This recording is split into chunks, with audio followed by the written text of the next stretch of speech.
If I hear that dog bark one more time, I swear I'll have animal control here myself.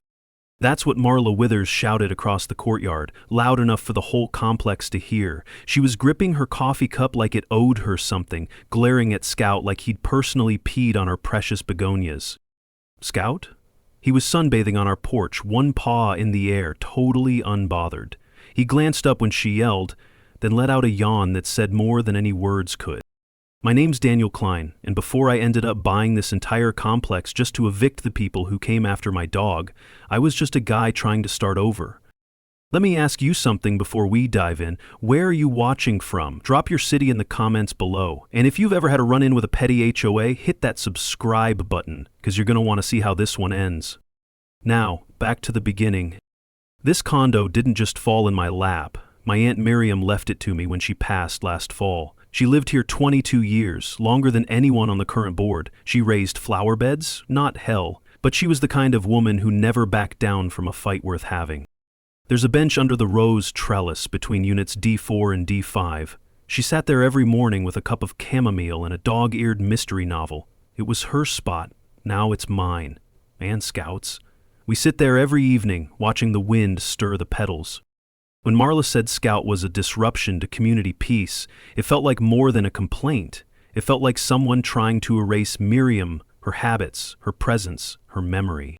The first notice came the next morning. HOA letterhead, typed in cold legalese. Multiple noise complaints have been received regarding persistent barking. Please address this matter immediately to avoid escalation. I read it twice. Scout hadn't barked in days. He's a retired bomb-sniffing dog, for crying out loud. He's got more discipline than most adults. At first, I figured it was a mistake. Maybe someone was jumpy. I folded the letter and tucked it into the drawer beside Miriam's tea tins, trying not to think too much of it. But it didn't stop there. 2 days later, a second letter. A non-compliant welcome mat. Mine has Semper Fi stitched into it. Faded, sure, but it's from my first deployment. Said it could be interpreted as aggressive. That's when it clicked. This wasn't about Scout. It was about me. Maybe I didn't attend wine nights or complain about garbage can placement. Maybe I didn't nod fast enough when Marla spoke. Maybe they thought I didn't belong. But here's what they didn't know. I'm not the type to back down either. So I started watching, documenting, photos, dates, times. I read the bylaws cover to cover. I've built bridges under fire. I can certainly handle a woman with a clipboard. Marla made her rounds each afternoon, always pretending to inspect something. She'd pause outside my unit just long enough to be noticed, always looking, always judging. That night, I sat under the trellis, Scout's head on my boot. The roses were starting to bloom again. I thought about Miriam, about everything she put into this place. This isn't just about a dog, I whispered to no one. It's about what they think they can take from people like her. People like me. Scout let out one low, approving bark. That was the moment I decided. They wanted a fight? They just picked the wrong dog owner. The very next morning, I opened the front door and found a bright orange slip duct-taped to my mailbox. Notice of violation, property standards enforcement. My crime? Leaving a bag of groceries unattended on the porch for longer than 10 minutes. Groceries, 10 minutes. I stared at it, waiting for the punchline. Scout sniffed at the bag like he knew it was evidence now. I took a photo, time-stamped it, and added it to a folder I'd started on my phone called Nuisance Watch. The file was already 4 items deep. I hadn't even lived here 6 full weeks. By the time I reached the bench under the trellis that evening, I'd collected 2 more violations. One for inconsistent grass edge alignment, whatever that meant, and one for unapproved dog bed visible through the window. That one actually made me laugh. It was Scout's old Army-issued cot, positioned by the sill so he could people watch. But none of this was funny, not really, because I could see what was happening. I wasn't being warned, I was being pushed, and Marla wasn't subtle about it either. She strolled by that afternoon in her signature tennis skirt and visor, sipping something too cold for her expression. Her voice chirped out as she passed. Just trying to keep our community safe and pleasant, Daniel. Rules are what make us civilized, don't you think? I stood up, slow from my crouch near the flower bed. You know what else makes us civilized? Common sense. She smiled, tight and thin. If you're feeling overwhelmed, we can connect you with a realtor. I know someone who moves places like yours quickly. There it was, the masks slipping. That night, I called Elaine Carter, Miriam's old neighbor and longtime friend. She was the one who used to join my aunt for tea by the roses. Still sharp at 72, Elaine knew this place better than the bylaws did. They did the same to Miriam, she told me. After her stroke, they tried to force her out too. Said her garden was non-compliant. She didn't leave. She doubled the size of her flower bed. Why didn't she ever tell me? I asked, throat tight. She didn't want you to worry. Said the place was still worth fighting for. Elaine sighed. They want to break you early, Daniel. Don't let them. I sat in silence a moment, watching Scout stretch beside the trellis. You think it's really about the dog? No, she said firmly. It's about control. Scout's just the excuse. The next day, I stopped by the mailbox cluster and saw Brian Mendez for the first time. HOA's part-time maintenance guy. Young, quiet, always wearing the same gray cap low over his eyes. He was scrubbing something off the HOA bulletin board. Looked like residue from an old flyer.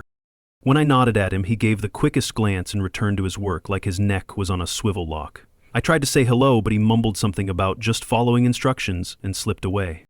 Something about him felt off, like he'd seen too much but couldn't say a word.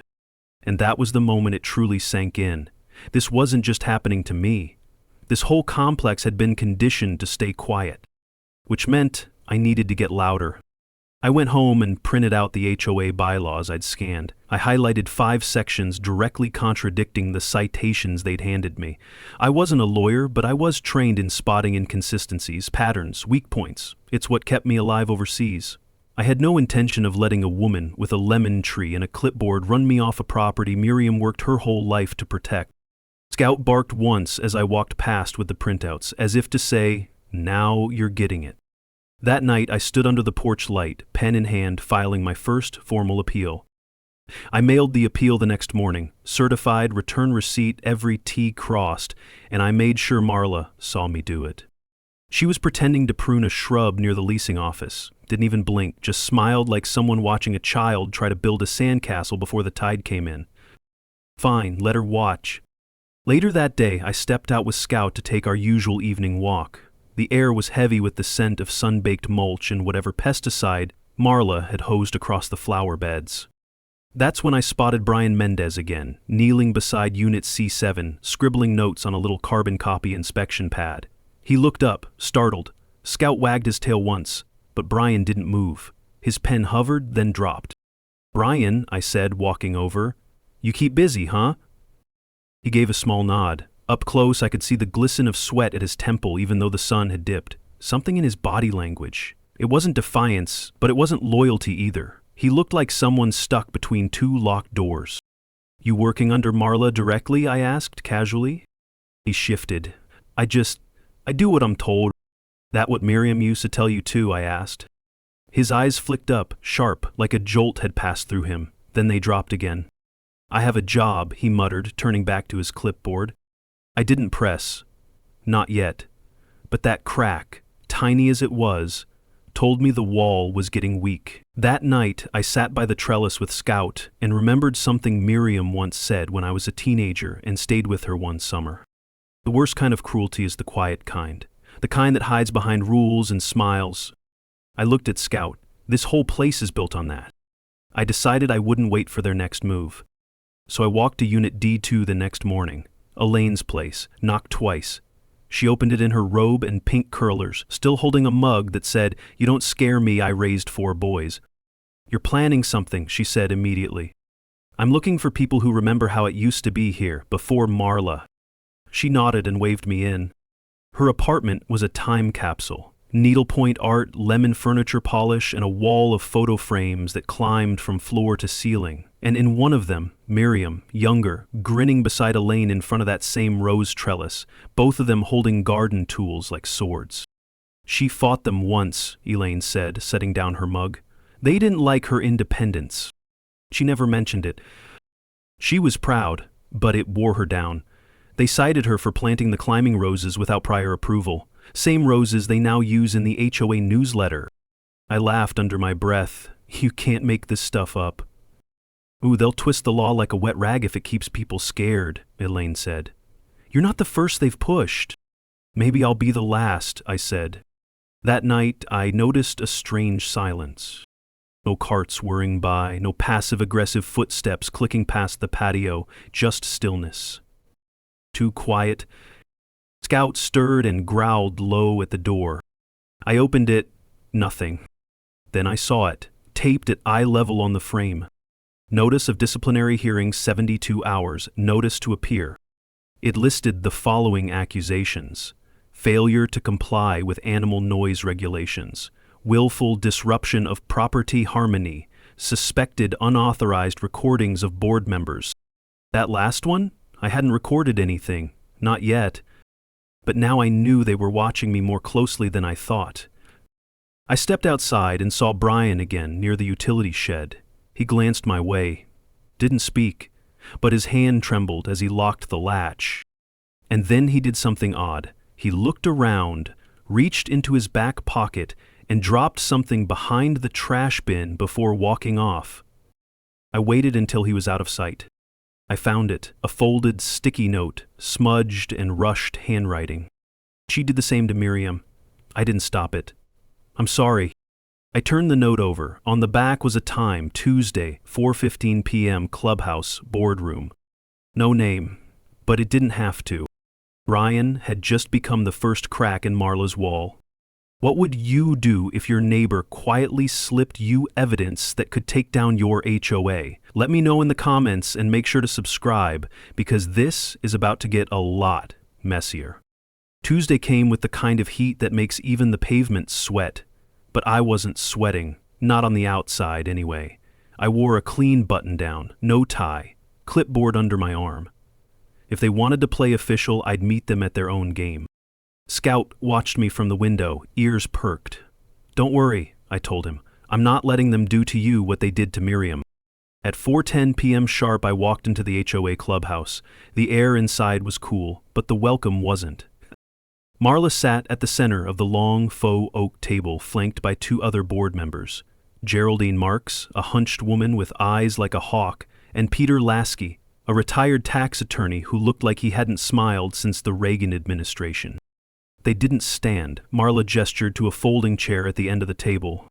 We'll keep this brief, she said, folding her hands.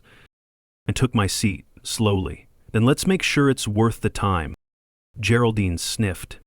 Peter cleared his throat. Daniel Klein, you've been cited 4 times in the past 30 days for disturbances to the peace, code violations, and... Hold on, I interrupted. Do you mind if I record this? For accuracy.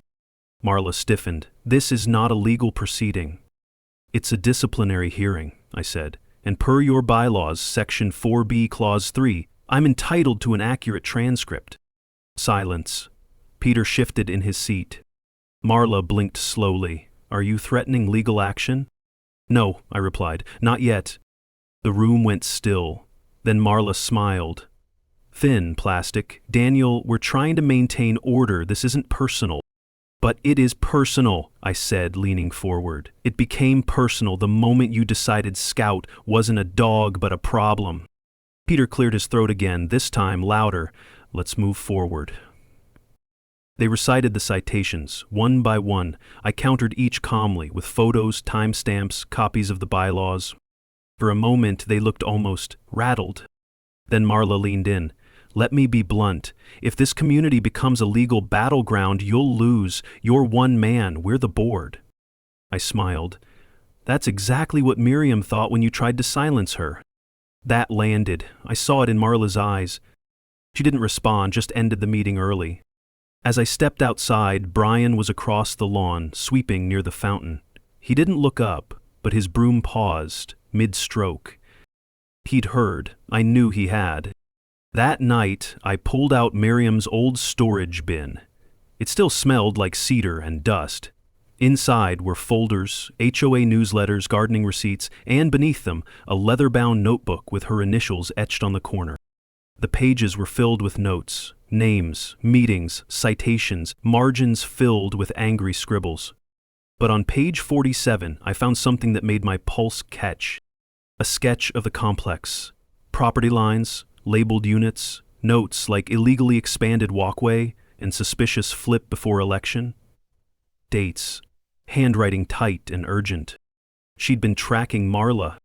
This wasn't just harassment. This was a pattern. The next day, Marla upped the pressure, another notice on my door, this time for unauthorized use of shared green space because Scout had walked across the courtyard without a leash, never mind that I had him on one. The complaint was clearly pre-written. Elaine came over mid-morning with a Tupperware of lemon bars and a tired look. "I saw the notice," she said. "I also saw Brian watching you again. His hands were shaking." "I'll know something," I said. He knew when it happened to Miriam. He helped fix her sprinkler system the day before she was served with fake landscaping violations. But he was scared then. "It still is," I said.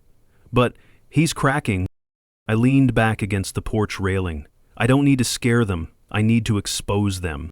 Elaine smiled slowly. "Good, because there's one thing Marla hates more than being ignored, and that's being revealed." As she turned to leave, Scout barked once, loud and clear. Marla, out on her walk, stopped mid-step. I didn't move, I just waved. She turned and walked faster. Let her feel it, the pressure. I'd just survived their fake hearing, and thanks to Miriam's notebook, now I had a map. That night, after Scout settled onto his cot and the complex fell into its usual silent tension, I grabbed Miriam's notebook and a flashlight. Something about that sketch had stuck with me. Her markings, the odd notes, and one entry scribbled at the bottom of the page like an afterthought. "Storage C clubhouse, key copied? Check later." I had passed the storage room behind the clubhouse dozens of times, never thought twice. But now, I had to know. I waited until just past midnight. Marla's rounds always ended at 10:30, and I'd seen her porch light go dark by 11:15. Scout lifted his head as I grabbed my keys. "Just a quick walk," I whispered. "Keep the fort." The air was heavy, one of those nights where the silence hums louder than sound. The clubhouse cast long shadows across the lawn, the moonlight doing a poor job of hiding the cracks in its faux brick exterior. I approached the rear maintenance door. Locked, of course, but Miriam's sketch mentioned a spare key. I checked under the nearby potted fern. Nothing. Then, remembering her handwriting, "Copied?" I pulled out her old gardening tin from my coat pocket. She used to keep odd things in there. I unscrewed the false bottom. And there it was, a single brass key. The door clicked open with a groan loud enough to make me flinch. Inside, it was colder than I expected, not just temperature-wise, cold like a place untouched, a space no one wanted to deal with. My flashlight flicked on. The beam cut through layers of dust and forgotten cobwebs, old folding chairs, banners from HOA cookouts, and half-used buckets of beige paint cluttered the room. But in the far corner, a locked filing cabinet. I stepped over a broken office chair, my boots crunching on something brittle. Inside the cabinet's top drawer were outdated directories, maintenance reports from 5 years back, but the second drawer stuck. I pulled harder. It gave way with a snap, sending a shiver of rusted metal down my arm. Inside were 3 thick manila folders labeled only by year: 2018, 2019, 2020. I opened 2018. Halfway through, I found what I didn't know I was looking for: a handwritten complaint letter, not typed like all the others. It was from Miriam. "I am formally requesting an explanation regarding the abrupt fines levied against my account. No notice was given prior to action. This feels retaliatory." Below it, response denied. Subject has a history of non-compliance. There were more, dozens. All in her handwriting, all dismissed, buried here like they'd never existed. I felt the air go still, like the room itself had been waiting for me to read them. Then something else, tucked in the back of the drawer, a plastic bag, inside it an old mini recorder. I flipped it over. The label was faded, but I could make out the scrawled letters. M.W. Board, April 19.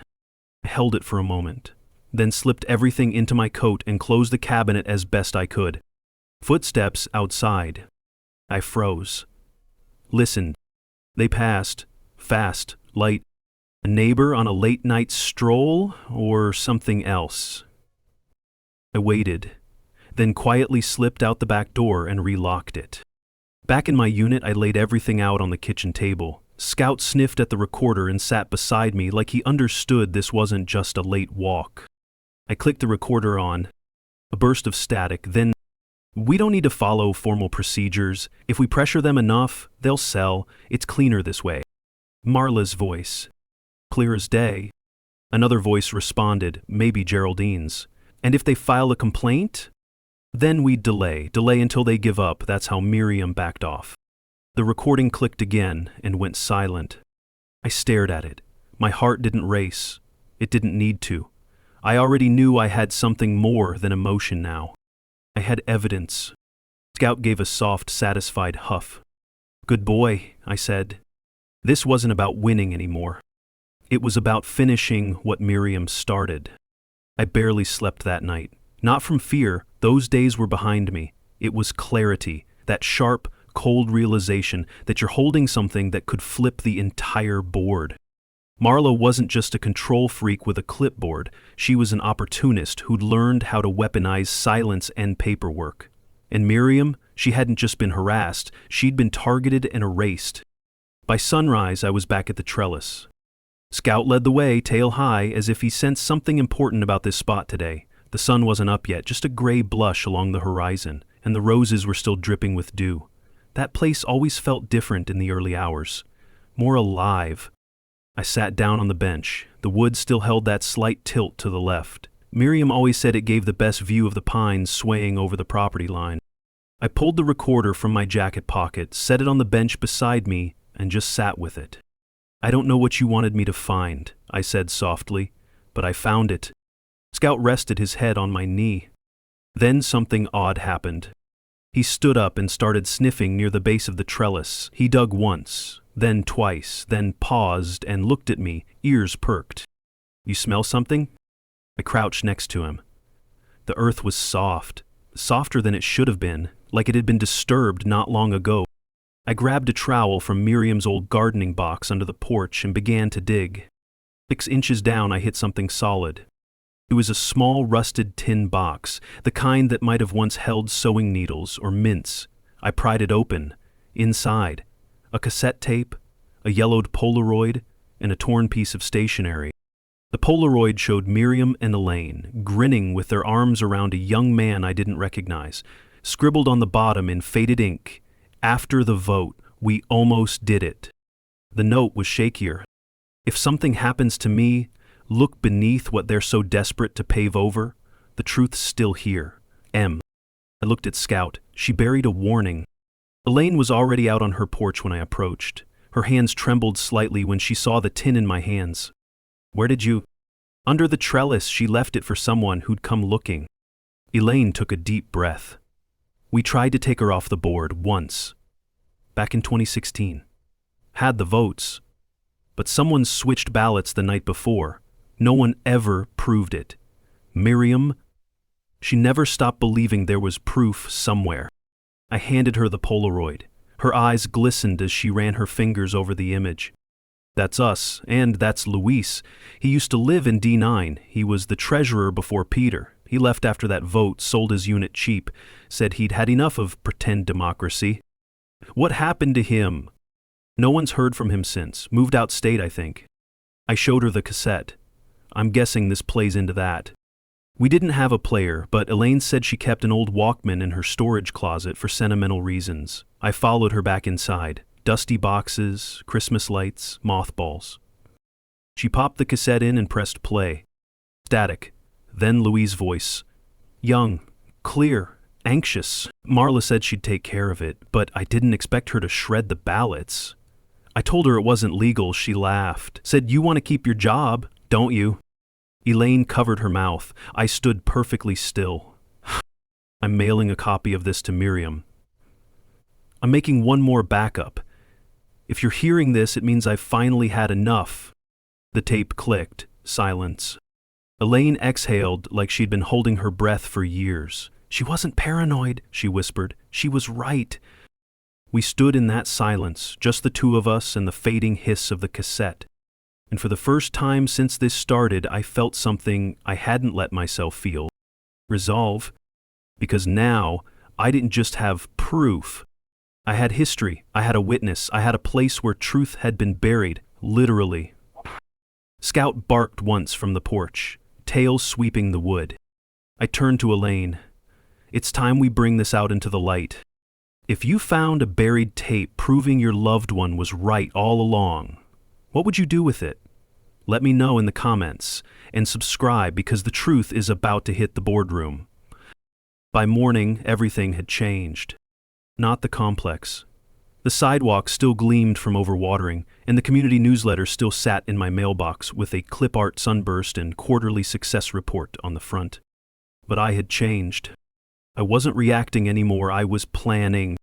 I started by scanning every document I had, Miriam's letters, the HOA hearing transcript, the complaint archive I'd pulled from the storage room, and the audio recordings. Elaine helped me organize them into folders. One labeled precedent, one labeled retaliation, and one in big red Sharpie just said hammer. Then I called Tamika Rhodes, a friend from my military days turned property law attorney in the city. I'm not saying it's a slam dunk, she said after I sent everything over, but I will say Marla's going to choke on this. She agreed to represent me. Not just for the citations, but to formally file a civil complaint against the HOA for targeted harassment, mishandling of elections, and property intimidation. Still, I needed more.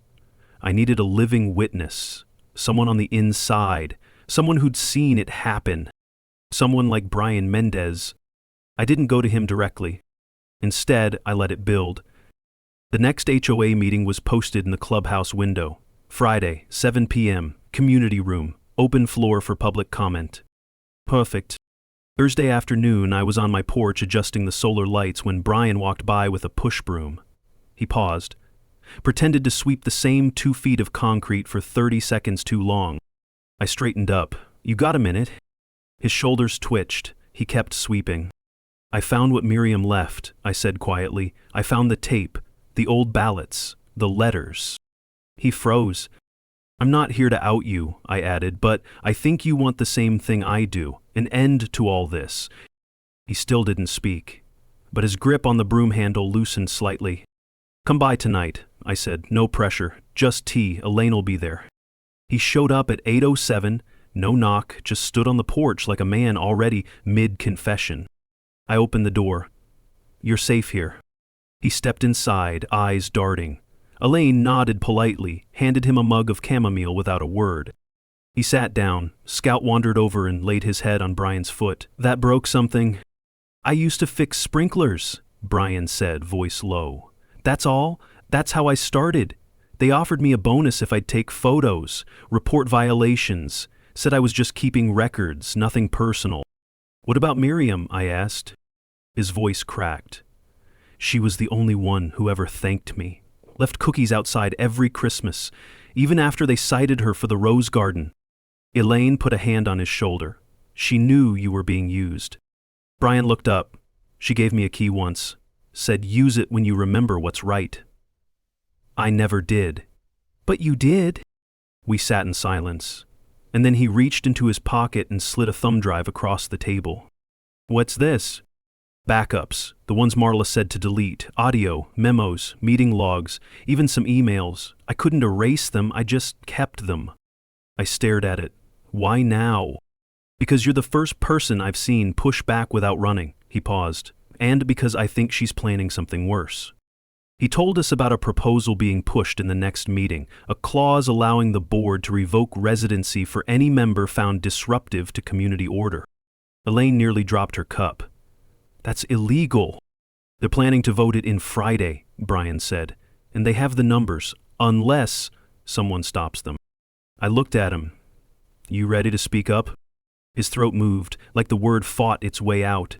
Yes. I nodded. Then we go public tomorrow night, you and me. Scout barked once from the other room. The sound echoed louder than it should have.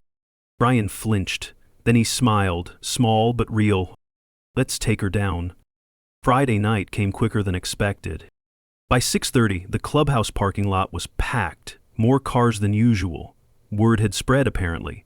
Residents in polo shirts and floral blouses shuffled inside, smiling politely but glancing sideways like they'd all sensed the tension bubbling under the HOA's perfect paint job. Brian arrived early, wearing his cleanest shirt and carrying a folder under one arm. He looked calm, but his jaw kept tensing and relaxing, like he was coaching himself through each breath. "Still good?" I asked as we stood outside the clubhouse doors. He nodded. "She's not going to see this coming." Inside, Marla sat at the front table like a queen behind a velvet rope. Geraldine and Peter flanked her, both expressionless, the same plastic pitcher of water, the same stack of prepared statements, everything choreographed, right down to the pens laid parallel beside the voting slips. I signed in, then took a seat in the second row, close enough to make eye contact, far enough to watch everyone else. At 7:01 sharp, Marla tapped the mic. "We'll begin with board business and policy updates," she said. "We ask that all community members remain respectful and concise during public comment. Disruptions will not be tolerated." I almost laughed. The irony was so thick you could have served it with a steak knife. They ran through landscaping updates, a motion about repainting mailboxes, and finally, the last item before open comment. Proposal 12B, Residency Suspension Clause. Peter adjusted his glasses and read it aloud in his courtroom monotone. "The board reserves the right to suspend residency or issue forced sale notifications in the event of repeated or aggressive non-compliance that threatens community harmony." There it was, plain as day, a weapon disguised as order. Marla nodded toward the room. "Any discussion?" I stood up slowly. "Yes. I'd like to speak." A few heads turned. Marla's eyes narrowed like she'd bitten into something sour. "Name and unit for the record," she said. "Daniel Klein, D3. She folded her hands. "Proceed." I turned to face the room. "Many of you know me as the guy with the dog. You've heard I've had noise complaints, yard violations, even accusations of being disruptive. But what you don't know is that I'm not the first. My aunt, Miriam Klein, was cited, fined, and pushed into silence by this board, and I have the proof." I pulled the folder from my bag and held it up. "This contains audio recordings, handwritten letters, and deleted HOA memos going back years, including one that proves ballot tampering during the 2016 board election." The room stirred. Marla's voice cut through it. "That's enough, Daniel. These accusations are unfounded, and—" I'm not finished. I hit play on my phone. The small speaker echoed through the clubhouse. "We don't need to follow formal procedures. If we pressure them enough, they'll sell. It's cleaner this way." Marla's voice. Someone near the back gasped. Geraldine turned a shade paler. Marla reached forward, voice rising. "This is illegal. You can't record." I didn't. Miriam did. And so did Brian. All heads turned to him. He stood, slow but steady. "I worked maintenance for 6 years. I was asked to take photos, write up violations that didn't exist. I saved the memos they told me to delete. I have them all, time-stamped, archived, ready to be reviewed by counsel." The silence that followed was the loudest thing I'd heard all week. A hand went up in the crowd, then another, then 3 more. One neighbor, an older man in a U.S. Navy hat, stood up and said, "I vote we suspend Proposal 12B until this is reviewed by legal counsel, and that we initiate a recall of the current board effective immediately." Chaos broke out, voices rising, chairs scraping. Marla stood, fumbling her papers. "This meeting is adjourned." But no one was listening to her anymore.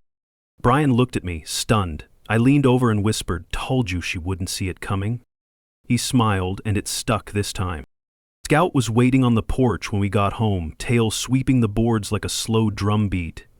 I sat next to him on the bench beneath the roses, the trellis now casting soft, safe shadows. And for the first time, I didn't feel like I was defending anything. I felt like I'd started something. By the next morning, the complex had shifted, subtly but definitely. Neighbors who used to avoid eye contact were now nodding hello. One woman I didn't recognize left a handwritten thank you note on my door that read, "My husband wanted to fight them years ago. You did what he never could." But Marla wasn't done. At 10:14 AME, I found a freshly printed HOA memo slid under my door. Glossy, no fingerprints, typed in bold. "Until further review by outside counsel, all board complaints or accusations will be considered libel if shared in public. Residents are advised to refrain from participating in hostile actions against current leadership. Any such conduct may result in legal escalation. Translation: shut up or else. I pinned it to the fridge like a trophy. But I wasn't here to play defense anymore. I texted Brian, then called Tamika. Pushback's begun, I said. She's using scare language. Expected, Tamika replied. But guess what? I just filed the formal complaint with the county clerk. Civil harassment, breach of fiduciary duty, and election fraud.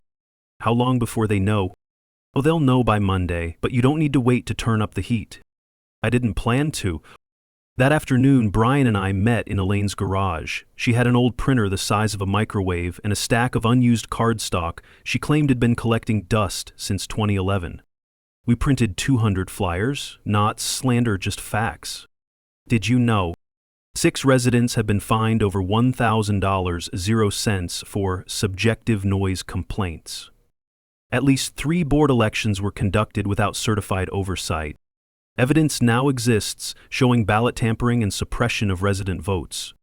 Want to see it for yourself? Email communitytruth@protonmail.com.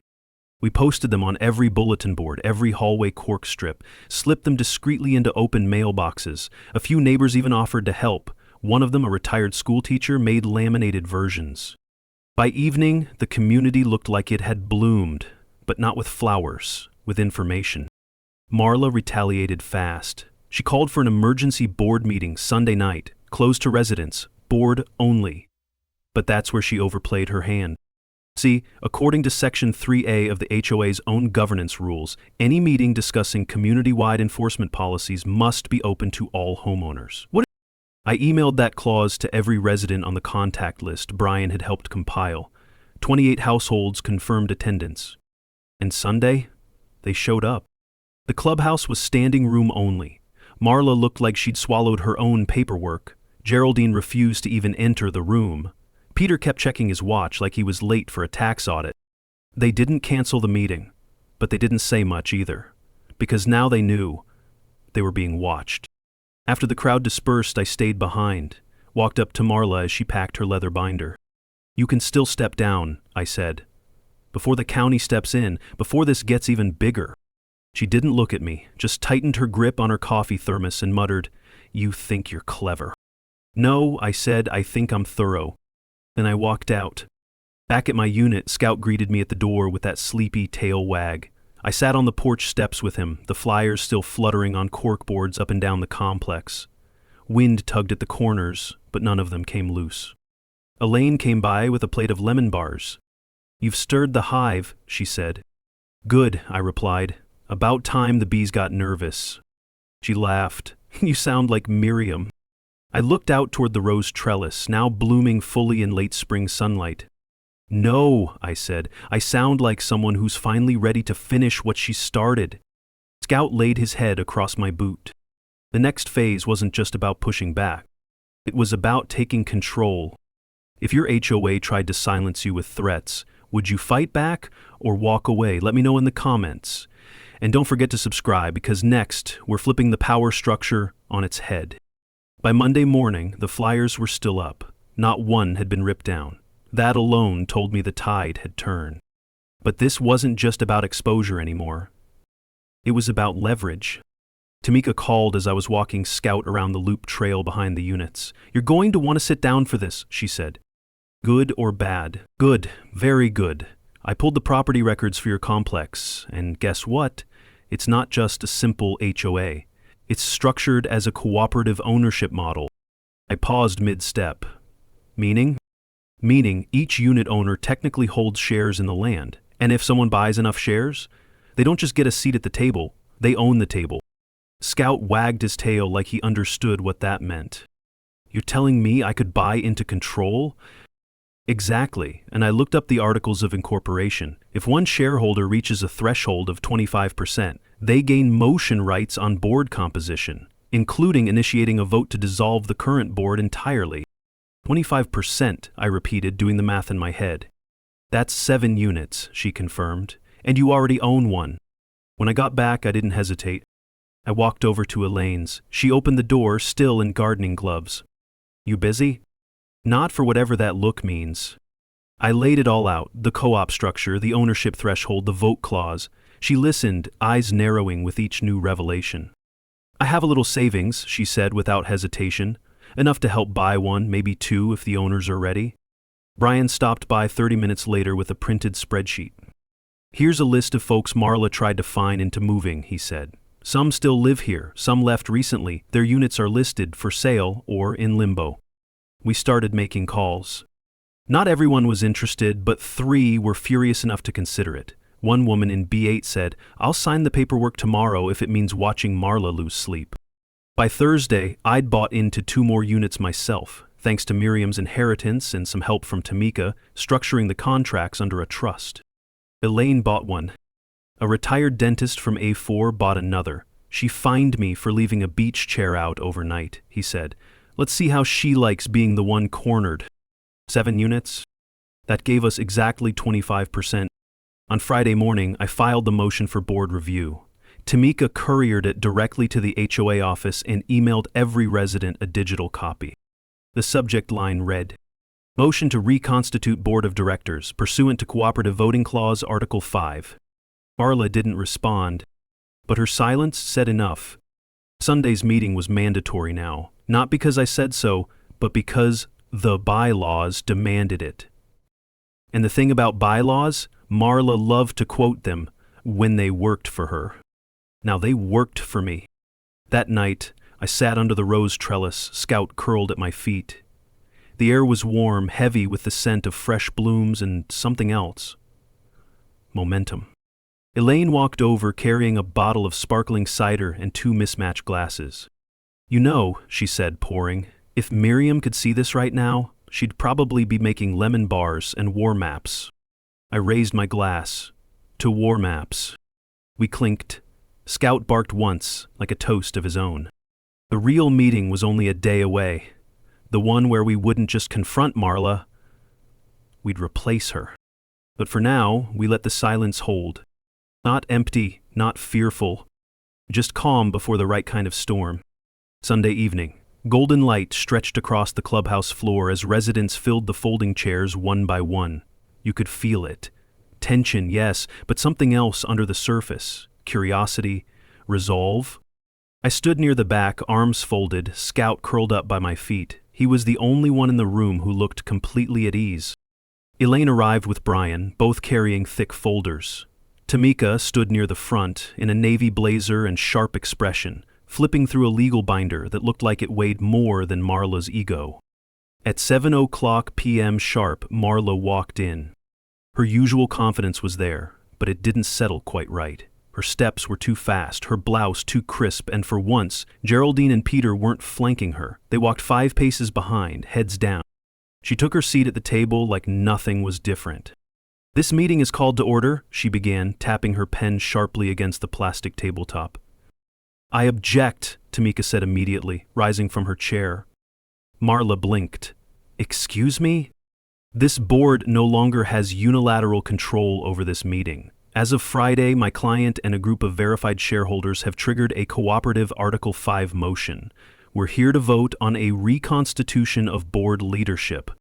Murmurs spread through the crowd. Marla set her jaw. "That's an abusive process." "No," I said, stepping forward. "It's the process you've hidden behind for years. We just decided to use it better."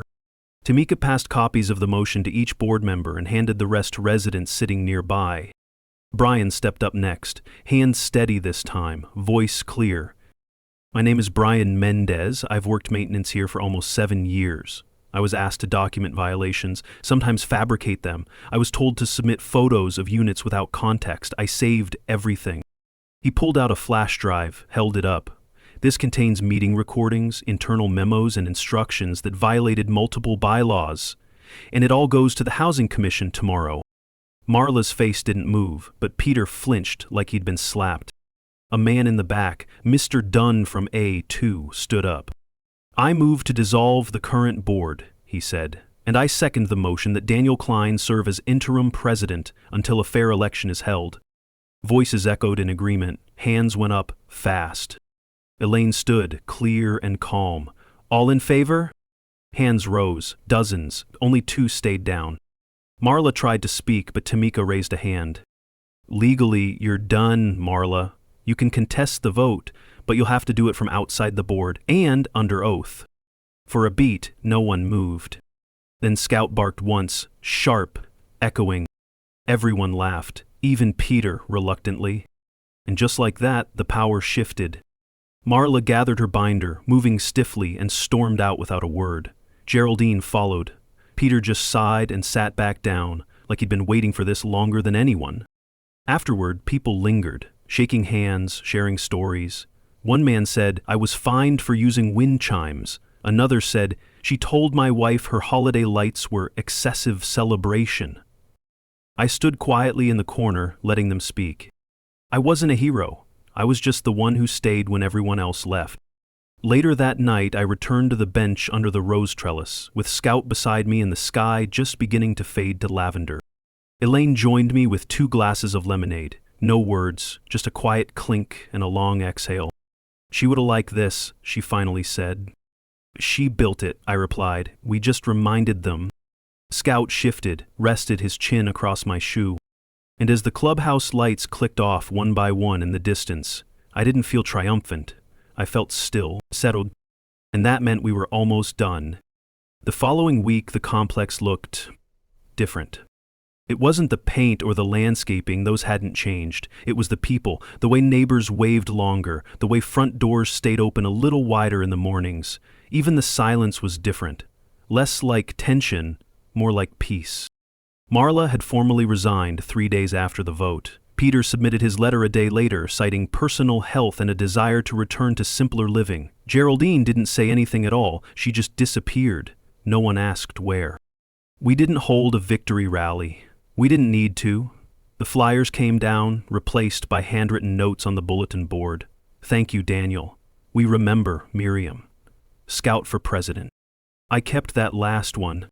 Elaine, Brian, and I worked with Tamika to initiate new elections, real ones, transparent, certified, and open. We invited residents to nominate themselves. No one fought, no one whispered. It wasn't perfect, but it was finally fair. 1 week later, I stood at the center of the green near the rose trellis. Scout beside me, a small crowd gathered. We weren't having a board meeting. We were having a dedication. Elaine stood up front and read a short note. Her voice caught on the second sentence, but she powered through, like she always did. Miriam Klein believed in roots, flowers, families, and the kind of neighbors that show up. This trellis, this bench, and this space are now officially dedicated to her memory. She stepped aside, revealing the new bronze plaque mounted in front of the bench. In memory of Miriam Klein, who taught us to stay put and stand tall. People clapped, some cried, Scout barked once, loud enough for everyone to hear, and for the first time in months, no one complained. After the dedication, people lingered in lawn chairs and shared lemonade and stories. Scout moved from lap to lap like a furry diplomat, collecting head pats and sneaking bites of pound cake. Brian approached quietly. "You think it'll last?" he asked. I looked around, maybe not forever, but long enough for people to remember how it's supposed to feel. He nodded and looked toward the bench. She'd be proud. She already was, I said. That night, after the sun dipped low and the last neighbor had wandered home, I sat alone under the trellis. The roses had fully bloomed, petals pale pink and soft white, the air thick with their scent. Scout rested beside me, chin on the warm flagstone. I reached down and scratched behind his ear. "You know," I murmured, "we didn't just win, bud, we made it ours." Scout didn't bark this time. He just leaned into my hand, eyes half closed. The HOA had tried to erase my dog, my aunt, and my place here. But what they didn't understand, what people like Marla never understand, is that home isn't something you control. It's something you protect. And some of us don't back down, not when it matters. Not ever. Justice doesn't always arrive with a bang. Sometimes it shows up with a leash, a bench, and a name no one can erase. Have you ever had to fight back against an HOA or defend what's yours? Drop your story in the comments or let us know where you're watching from. If you believe in fairness, dignity, and standing up when it counters, hit that subscribe button. Scout and I will be right here,